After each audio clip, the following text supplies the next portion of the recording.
dhalinyaradan go'aansatay in ay ku soo biiraan militariga Soomaaliya ayaa tiradoodu waxay gaaraysaa ku dhawaad 400 waxayna ka kala yimaadeen deegaanada dawlad goboleedka Hirshabelle. dhalinyaradani ayaa sheegtay deegaanada ay ku noolaayeen in ay uga soo carareen kadib markii kooxaha argagixisada isku dayeen in ay si qasab ah uga mid noqdaan maleeshiyada argagixisada al-shabaab saahata ay go'aansadeen in ay ku biiraan militariga Soomaaliya si ay dadka diinta uga difaacaan.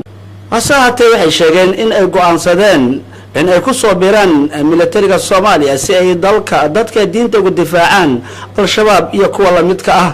maamulka gobolka Shabeellaha Dhexe oo horkacaya gudoomiyaha gobolka Shabeellaha Dhexe Axmed Meyre Makaraan ayaa maanta waxa ay gudoonsiyeen dhalinyaradaasi neef geel ah si ay u dhiirigeliyaan waxaana hadiyadaasi u gudoomay taliyaha guutada saddexaad ee ciidamada xoogga dalka Soomaaliyeed General Ibrahim Yusuf oo ka mahad celiyay deeqdaasi maamulka gobolka uu soo gaarsiiyay dhalinyaradani sida mutadawacnimada uga soo biirtay ciidamada xoogga dalka Soomaaliyeed.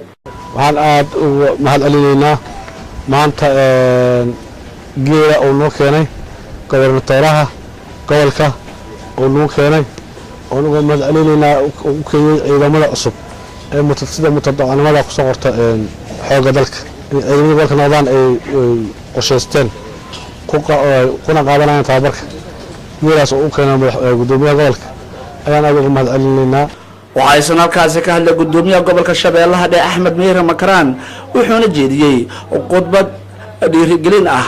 maanta waxaan maartay ciidanka cusub oo tababarka loogu furay dad tababaraayo oo hami u leeyihiin ciidanimada inay maartay ka qayb qaataan difaaca wadanka ama difaaca gobolka ay ka qayb qaataan yihiin. run ahaantii waa dhalinyaro aad iyo aad spiritkooda u wanaagsan yahay.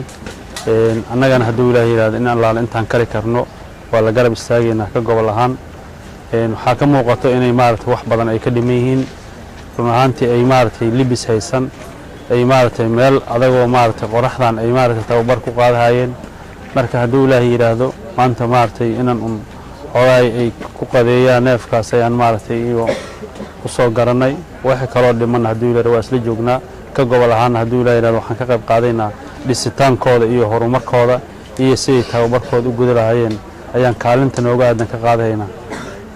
ayagana waxaan rajaynaynaa inay noqdaan kuwa mustaqbalka gobolkan iyo qaybo kamid ah maarta wadanka cadawga ka xoreey inay noqdaan rajaynaa.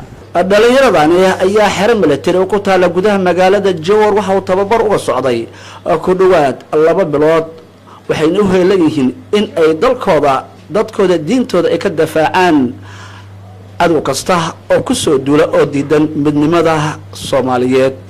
Abubakar Maxamed Baadle raadiyo TV qaranka Soomaaliyeed caasimada dawlad goboleedka Hirshabelle magaalada Jowhar.